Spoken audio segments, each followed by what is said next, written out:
kita dapat memandang Allah dengan mata hati tersebut. Nyaman bila sudah itu ya. Selesai kita sholat, masih kita amalkan yang namanya ainul yakin. Bagaimana cara mengamalkan ainul yakin setelah sholat? Apa yang kita baca di dalam sholat, praktekkan di luar sholat. Tadi waktu sembahyang membaca kalimat Bismillahirrahmanirrahim. Artinya apa ya? Dengan nama Allah yang maha pengasih lagi maha penyayang. Bila tahu Allah itu kasih Allah itu sayang, tak usah khawatir kan? Tak usah khawatir. Tentang apapun rezeki ke apa kan usah khawatir, tak usah tapi repot, tak usah. Tapi tetap kita berupaya berusaha sesuai kemampuan. Ketika belum terjadi sabar dulu, jangan hendak marah, jangan. Ini kada ya Allah. Kadang-kadang bilang hendak ditangguhnya laki. Laki datang kadang bawa duit sudah pakai sekep patah muat. Kadang kayak wancubek. Tapi di sini kan ada, di sana jauh sih. Nah, jadi pada saat orang memiliki ilmu ainul yakin, insya Allah hatinya tak pernah gundah gulana baik. Ayuhan kayak apa kan yang ditimpakan Allah, ini sabar aja. Sampai kena masanya terbit aja yang diinginkan, tapi terus hati berharap. Terus kita berusaha berikhtiar sesuai kemampuan kita masing-masing. Nah kemudian orang-orang makrifat yang sudah sampai pada predikat ainul yakin, apa yang terjadi dan apa yang mereka perbuat beda dengan orang-orang yang tidak mendapatkan predikat ainul yakin. Di antaranya para ulama tasawuf seperti At-Tusi, Al-Qusairi, Imam Ghazali, kemudian Imam Samarkandi atau Sukandari menghendaki adanya keterpaduan antara syariat dan hakikat, yaitu sinkronisasi antara syarat rukun sholat lahiriah dengan penghayatan makna batiniahnya. Nah, karena ini sudah paham ilmunya, lalu ini kau masuk antara zahir dengan batin, sinkron jadinya baik. Maksudnya sinkron itu apa ya? Badannya bergerak, anggota tubuhnya melaksanakan perintah Allah, kemudian hatinya mengikuti, menyatu antara gerakan dengan hatinya. Ulun beri contoh ketika mengangkat takbir nih, banyak mengenai paham kan? Nah, kenapa ketika takbiratul ihram kita disuruh mengangkat tangan? Kenapa? Takbiratul ihram itu adalah kalimat Allahu Akbar, disunatkan disertai dengan mengangkat tangan. Cara mengangkat tangan harus pas seperti yang dicontohkan oleh Rasulullah. Apabila tidak sama dengan yang dicontohkan oleh Rasulullah, khawatir kalau kada diterima Allah. Nah, bagaimana caranya supaya takbiratul ihram kita sama seperti takbiratul ihramnya Rasulullah? Cari orang yang merupakan pewaris Rasulullah. Siapa? Ia ulama. Ulamanya nang mana? Nang diisi sanad sampai kepada Rasulullah. Yakin biar kada bantah keliru lagi sudah. Yakin hati kita bahwa yang kita kerjakan ini benar. Kenapa? Karena ada yang bertanggung jawab menyatakan bahwa itu benar. Ya. Jadi takbiratul ihram dengan mengangkat tangan, penyerahan diri sepenuhnya kepada Allah, sama halnya kita sudah menyerah dengan Allah. Kalau sudah kita serahkan sepenuhnya kepada Allah, jangan lagi ada kekhawatiran, mobil khusus ketika sholat. Nah jadi mengangkat takbir atau mengangkat tangan ketika takbir itu ada maksud dan ada rahasia yang terkandung di dalamnya. Jadi orang-orang makrifat mereka tidak asal melaksanakan sholat, melainkan sholat itu secara syariat lebih menekankan aspek perilaku lahiriah dengan bentuk ucapan dan perbuatan. Jadi ucapan namanya rukun qauli, perbuatan ucapan namanya rukun qauli, perbuatan rukun fi'li. Adapun yang di dalam hati itu namanya rukun qalbi. Ini beserta ini Pak. Allahu Akbar, hatinya mau empatikan.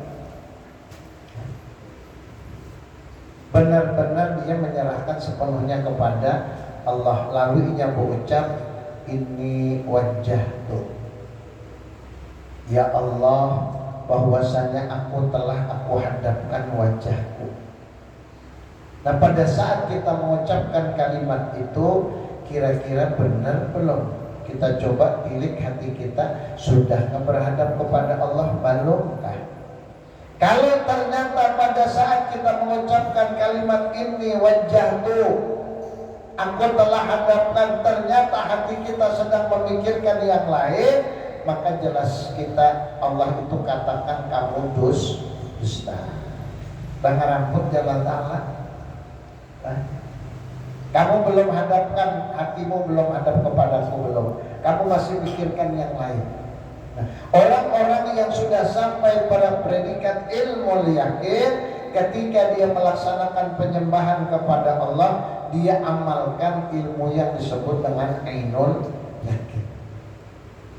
Jadi tidak hanya zahir, tetapi batinnya menyertai.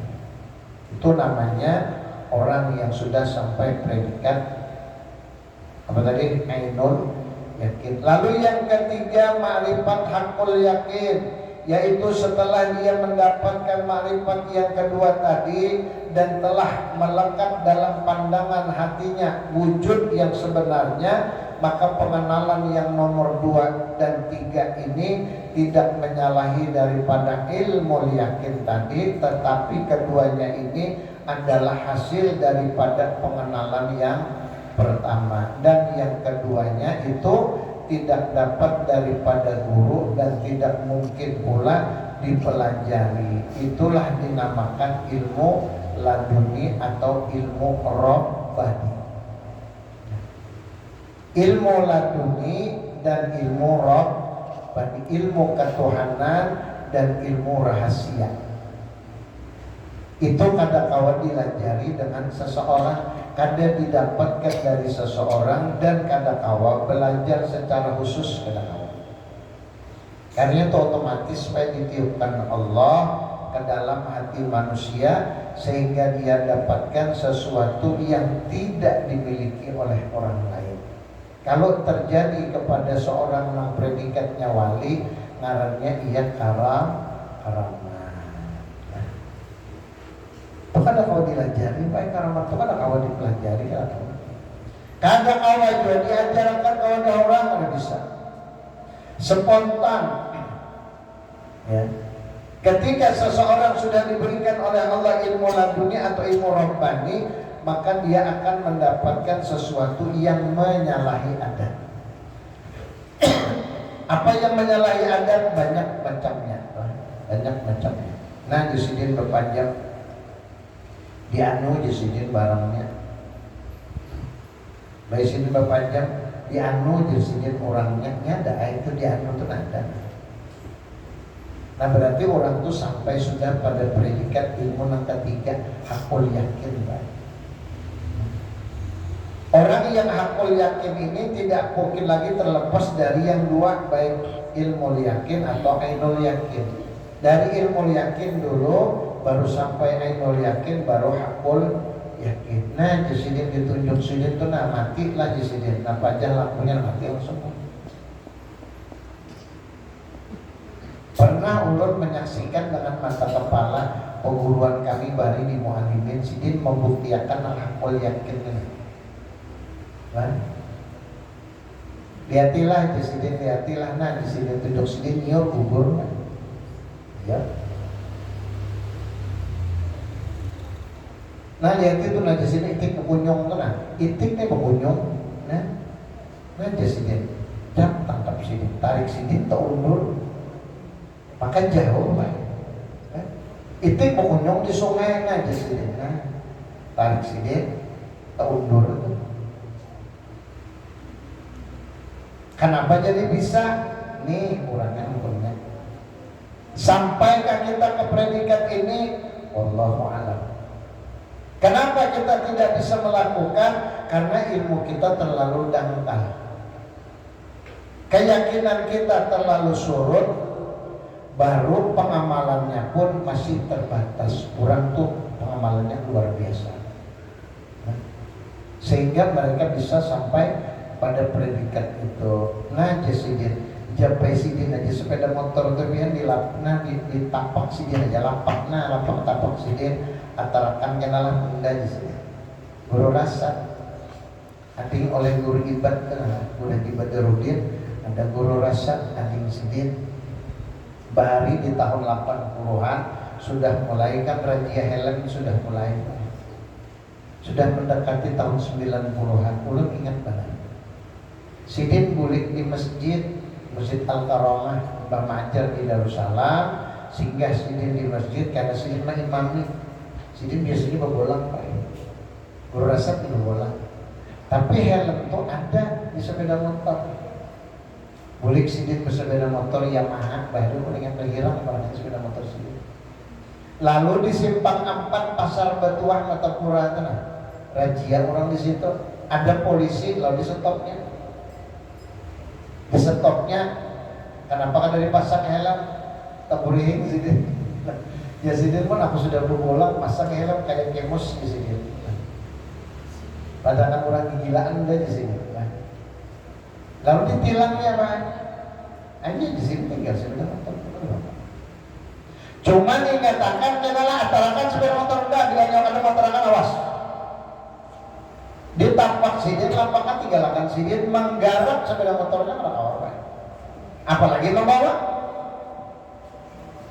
Bertiga ini menggoyang sepeda motornya pada kawan. Ada apa ya? Karamat kalau Pak. Antarakan bila sudah berniat punya nama antarakan hanya kamu jalan ayo ya. Ujung-ujungnya bertiga polisinya mantarakan ke rumah sidin, minta ampun, minta maaf nyembah. Makanya Sidin dulu itu hati-hati udah, makanya helm udah sudah dipakai. Cuman udah kenapa memakai, kenapa memasang, amun sudah berbolang helm pulang kayak apa jadinya kada nyemuan panggil Sidin lah. Tahu aja bahwa nikah melaksanakan tugas tapi jangan mata kurang isi beda. Adalah toleransinya harusnya.